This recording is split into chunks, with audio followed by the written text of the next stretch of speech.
It's Song Talk Radio. Welcome to Song Talk Radio.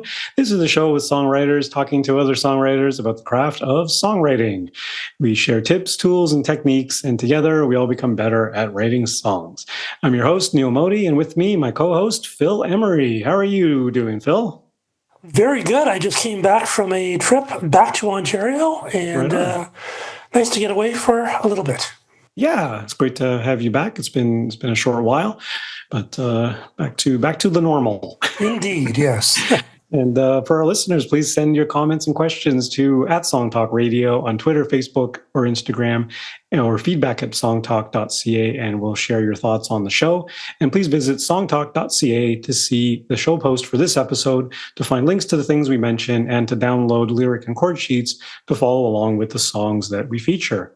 And so this past weekend, we had our monthly Song Talk meetup. Our good friend of the meetup, Sherry Jacoby, hosted it. I was there, and we had about 12 people or so show up. A couple of newbies, a few familiar faces, and it was a great time. We had some really good discussions and stuff. It's always a good time. Oh, nice. Yeah. Yeah, and it's sometimes when you have a smaller group, it's actually better. You can get into some very interesting conversations. Yeah, for sure. Even after everyone shares a song, and it was really good participation too, as everyone was contributing, which was really cool. Even after everyone finished sharing their songs, we got in a whole discussion about why do you write songs, which is unpacking a big question. Oh, gee. Well, why do you actually write songs, Neil?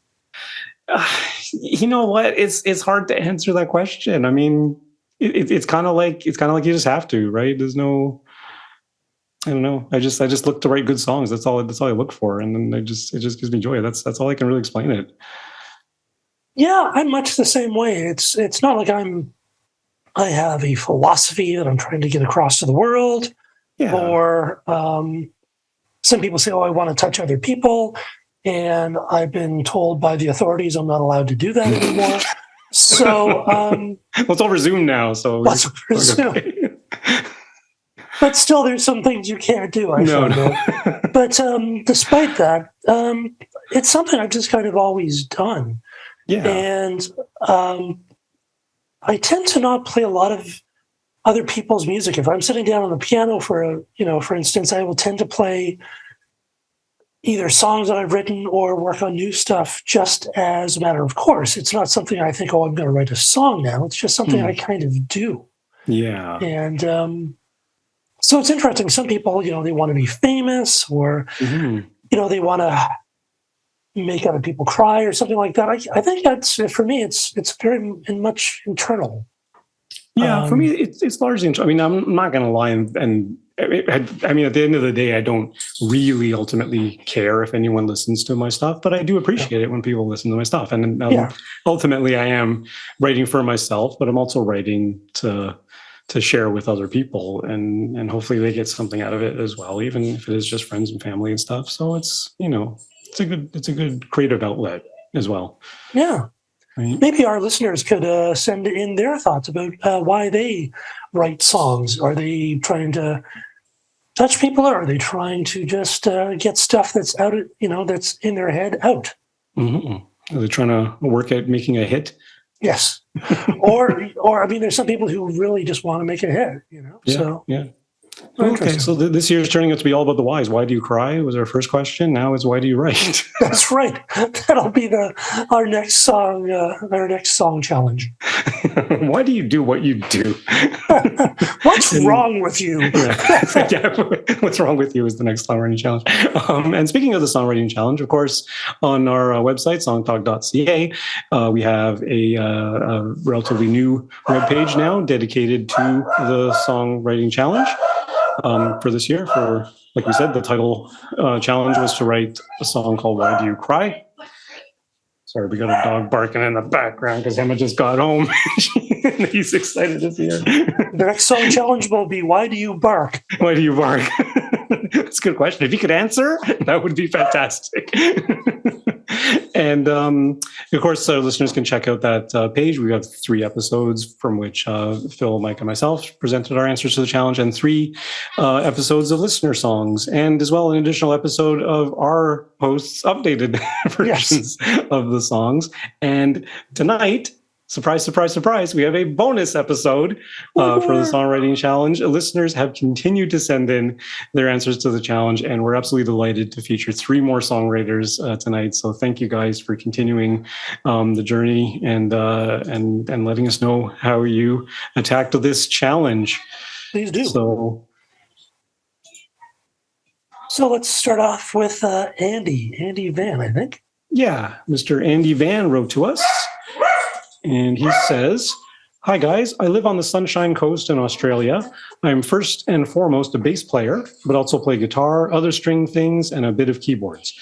I've been writing songs on and off for about 40 years, but few that I thought were any good, so I've been trying to take songwriting more seriously. Found your podcast and I've really enjoyed and learned a lot from listening to it. Thank you, so thought I would try rising to the challenge." That's awesome. Awesome. I love the idea of taking a heartless view of the title. I was thinking of political and economic power structures where those on top can blame those losing out for circumstances they have helped to create or perpetuate. But we are probably all guilty of being heartless in relationships of all kinds from time to time, so it could fit other situations. I started with the title and came up with a melody for that, then thought that should be the first thing in the song. The idea for the chorus words and melody followed on from that, and then I fleshed out the verses afterwards. I wanted to write something funky sounding, so came up with the guitar part for the verses, and then went looking for drum loops that would work with it. The song came together fairly quickly as an initial draft.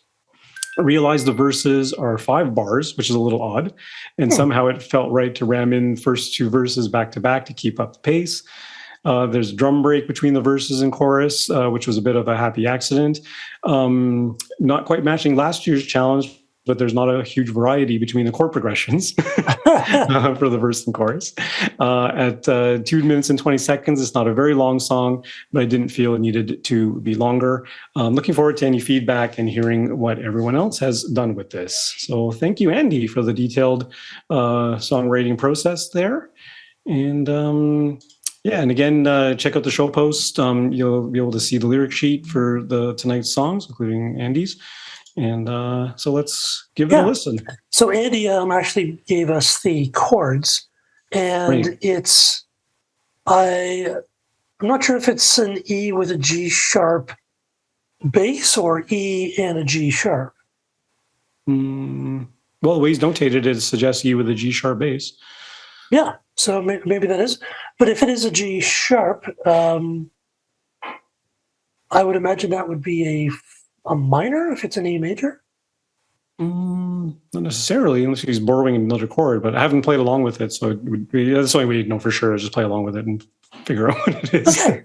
Well, let's take a listen. Let's see if we can figure it out. Sure. Ooh, why do you cry? Look at all this awesome shit. Look at all that we've got going on. A little downside. Well, Rome ain't finished on day 1. Why do you cry? I know you're romantic. That's great, but really now, come on, hey, but there's sunshine. Don't look at who it's shining on. And it's a world of pain for you, but it's such a lovely day. A world of pain for you, but what a lovely day. World of pain for you. Ooh, it's such a lovely day. World of pain for you. I'm having a lovely day.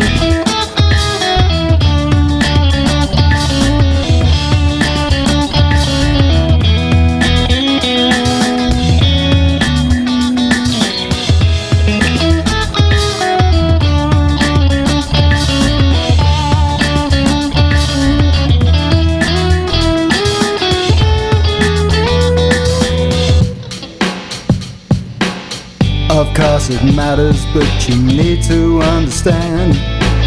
These things take time, you know, we just got so much planned. I didn't make the rules, it's just the way.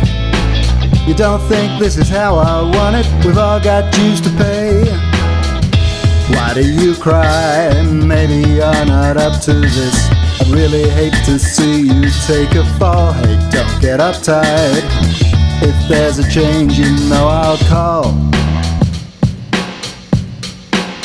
And it's a world of pain for you, but it's such a lovely world of pain for you. But what a lovely world of pain for you. Ooh, it's such a lovely world of pain for you. I'm having a lovely day.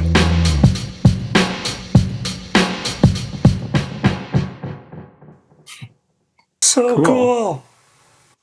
So very, very cool. Very cool. Yeah. So, what are your thoughts, Phil? It's really neat. It's I kind of like the fact that there was like the verses were sort of a little bit surprising the way they were put together, in terms of like the length of them, which I thought was really, really interesting. Mm-hmm. So I really enjoyed that. What do you think? Yeah, I really dig it. I really the verses actually are interesting in that they actually hold a lot of tension, even though he says it's like very similar chord progression in the chorus. When the chorus hits, it really drops into the chorus really well and gives a nice release to the whole thing. So I think it's largely a rhythmic thing. The way he helps his melodies in the verses is very I don't know. It just gives a lot of tension. Yeah. I don't know how else to explain it. Which is really quite cool. And then the drum break. The drum breaks are kind of fun and cool. I like that he inserted a guitar solo right after the first chorus. Like, why not? It is nice. You don't actually hear that too often, which I thought was kind of a nice change, you know? Yeah. But yeah, and I thought the chorus was actually quite hooky. Mm-hmm. So, which I thought was kind of nice. And he incorporated the title as at the top of the verses. That's true, actually. Yeah. Right? Because really, you know, like if I didn't know this song was supposed to be titled "Why Do You Cry," I would have called it "A World of Pain." That's true. Because that's the most repeated lyric in the chorus. You know, could be "Why Do You Cry?" bracket "A World of Pain." Because you know, we love song titles with brackets in them. And it's an interesting idea about, you know, it's kind of heartless as opposed to, you know, why do you cry, which is sort of a personal thing. It's it's a nice sort of original approach, you know, lyrically, which I really appreciated. Yeah, because like he's saying in his preamble, he's tried to incorporate both the big global view sort of thing together with the intimate relationship type of thing. And to be honest, I mean, we had a number of our listeners submit, you know, quote unquote protest songs where they were talking about more global issues. So I don't think everyone necessarily took it as a intimate relationship. Why do you cry? Yeah. Context, but it's interesting that he tried to sort of play with both, and they do overlap in quite an interesting way because the chorus is very actually the chorus is kind of more intimate than the verses, maybe. Yeah. in that sense, because the world of pain suggests that it's like, you know, the world is in pain, but then it's a world of pain for you. It's a really interesting dichotomy between the global and the personal. Yeah, it was, and I really like the interplay in the chorus, which is "Will that pain for you?" But it's a lovely day. There's a nice sort of call and response thing there. Yeah. Was really the cool. very last chorus, he does that, the little round, which is pretty neat. It's a nice arrangement thing there. And you know, one of the things that occurred to me too as we were doing, especially the listener songs, is the point of view. Point of view seems to be the one common thread through everybody's response to this challenge, because the "why do you cry," the "you" somehow became very important in a lot of people's songs. And here Andy has gone and kept it fairly uniform, like it's all you and I.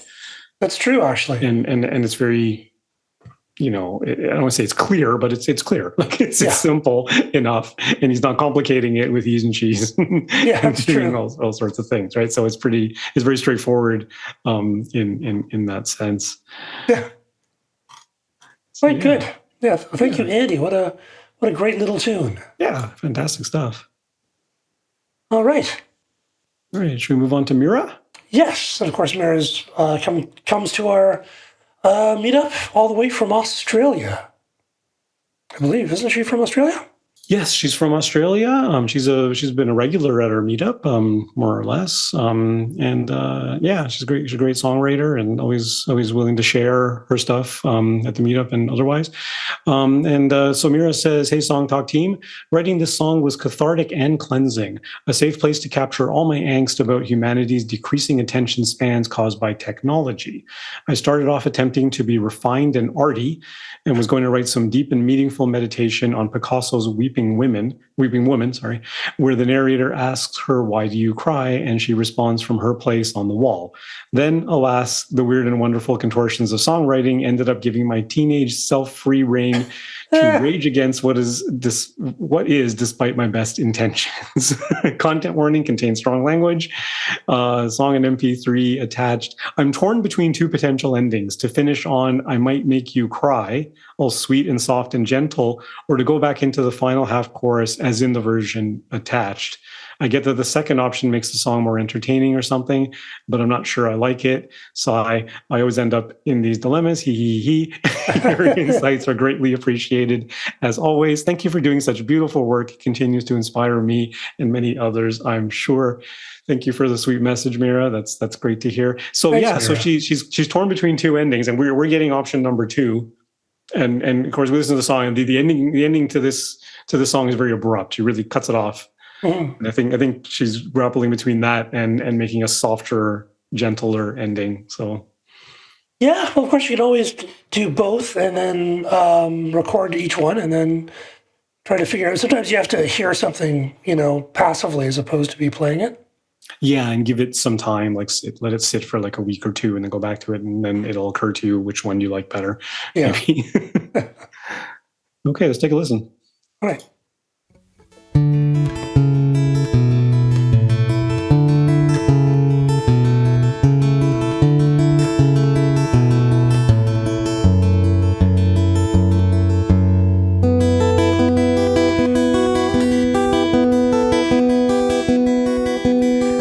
Consuming people like food on your plate. You chew them up and spit them out. It keeps you entertained. I'm loyal, trying to do the right thing, but I don't feel like confiding.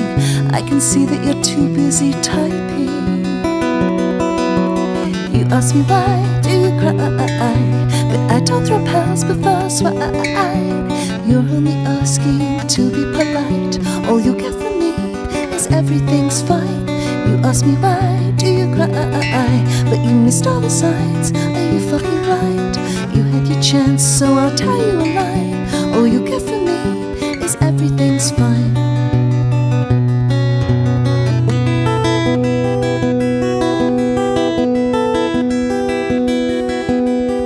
2,000 friends in your head and in the way. It's a miracle you ever notice my face. I'm loyal, trying to do the right thing, but you keep eyeing the bright and the shiny. I'd be a fool to waste my breath replying. You ask me why do you cry, but I don't throw pearls before swine. You're only asking to be polite. All you get from me is everything's fine. You ask me why do you cry, but you missed all the signs. Are you fucking high? You had your chance, so I'll tell you a lie. All you get from me is everything's fine.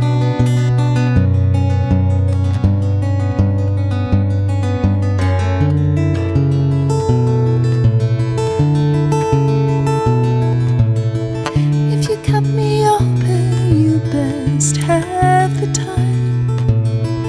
If you cut me open, be prepared to find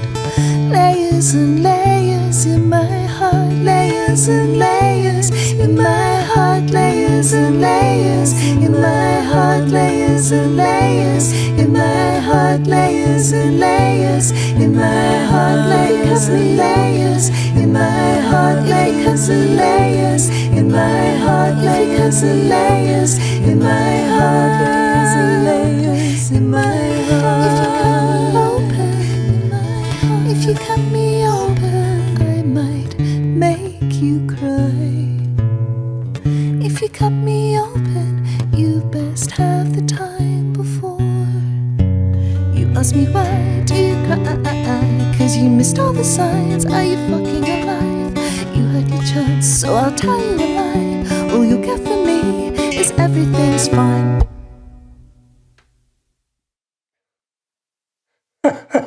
Wow. That is so neat. There's the why do you cry? Like, I love the way she handled that word to make it a hook. Yeah. You know, and it just it's those kinds of things which I tend to not do. I just don't like. I love when people do them. I don't think about doing them, but it works really well. You know. Yeah. Yeah. And it's. I mean, it totally makes the chorus the cry swine. Yeah. Like it's so like the chorus is so beautifully constructed. Yeah. You know. And again, you check out the lyric sheet on the website that she's given us the chords as well. You know, and even the chorus actually has a lot of tension as well until the very end. The final, all you get from me is everything's fine. Yeah. It really just resolves nicely, even though it's line after line after line in the chorus, and it's so catchy and so interesting and cool with the melodies and the message and everything about it. And then it still comes to a strong resolution at the end. The bridge is really cool. Yeah. I thought that was just so much, that was just, I don't want to say fun because that kind of diminishes it, but it was like, it's a piece in and of itself. It's almost like, you know, it was just so cool with all the layers and the song and the lines and round and like it really goes to a different place. You know, we always say the bridge should be, you know, different enough, and it is very much a different thing about cutting me open and layers in my heart. And I'm kind of wondering why she would decide to take that line in particular and do the round. Well, the layers, I guess the layers and the layers. Like layers, you know? I guess. I don't know. Like it seems really open, but the line, if you cut me open, I might make you cry. Like that's kind of interesting. Yeah, they're really interesting. Well, of course, she writes a whole bunch of songs, so you know she does know what she's doing. For sure. But it's really cool, and I like the way it ended, just the way it is. Yeah. Oh yeah. You know, I don't think it's just everything's fine, because when you've gotten that response from someone, sometimes it's like everything's fine and that's it. You know, there's. Yeah, it's certainly because her other option was to say, why do you, what would she say? I might make you cry as a finishing, as a softer finishing. I might make you cry. Yeah. Which she hasn't, which is a lyric she hadn't used in the song yet, actually. So I don't know, but I would tend to agree with you that all you get from me is everything's fine. Yeah. Done, right. Yeah, it's very strong.